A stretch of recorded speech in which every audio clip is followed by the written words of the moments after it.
So today is March 20th. നമ്മൾ Armenia എന്ന് പറയുന്ന രാജ്യത്തെത്തിയിട്ട് ഇന്ന് 5-ാമത്തെ ദിവസമാണ്.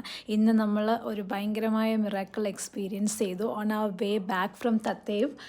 തത്തേവ് മൊനാസ്ട്രി, തത്തേവ് കേബിൾ കാറിലൊക്കെ കയറി നമ്മൾ തിരിച്ച് യെരവനിലേക്ക് യാത്ര ചെയ്തുകൊണ്ടിരിക്കുമ്പോഴാണ് വഴിയിൽ ഇതുപോലെ സ്നോഫോൾ സ്റ്റാർട്ട് ചെയ്തത്.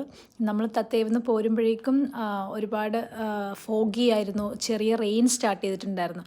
നമ്മൾ പകുതി വഴി എത്തുന്നതിന് മുമ്പ് തന്നെ സ്നോഫോൾ സ്റ്റാർട്ട് ചെയ്തു. സ്നോ ഉള്ള കുറേ രാജ്യത്ത് നമ്മൾ പോയിട്ടുണ്ടെങ്കിലും കുറേ സ്ഥലങ്ങളിൽ നമ്മൾ പോയിട്ടുണ്ടെങ്കിലും ആക്ച്വലി നമുക്ക് സ്നോഫോൾ എക്സ്പീരിയൻസ് ചെയ്യാൻ പറ്റിയിട്ടില്ല. ഇത് നമ്മുടെ ഫസ്റ്റ് സ്നോഫോൾ എക്സ്പീരിയൻസ് ആയിരുന്നു. And we were also happy and enjoyed it a lot. വഴിക്ക് 2-3 സ്ഥലത്ത് നമ്മൾ നിർത്തി സ്നോഫോൾ എൻജോയ് ചെയ്തു. It was really a beautiful experience. നമ്മൾ ശരിക്കും എൻജോയ് ചെയ്തു. And I believe that it was a blessing and a miracle that has happened.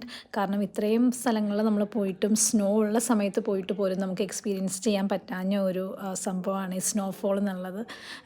ഇങ്ങനെ മഞ്ഞ് പെയ്യുന്ന നമ്മുടെ ദേഹത്തേക്കും കൺപീലിയിലേക്കും ഒക്കെ മഞ്ഞ് വീഴുമ്പം it was like a super feeling.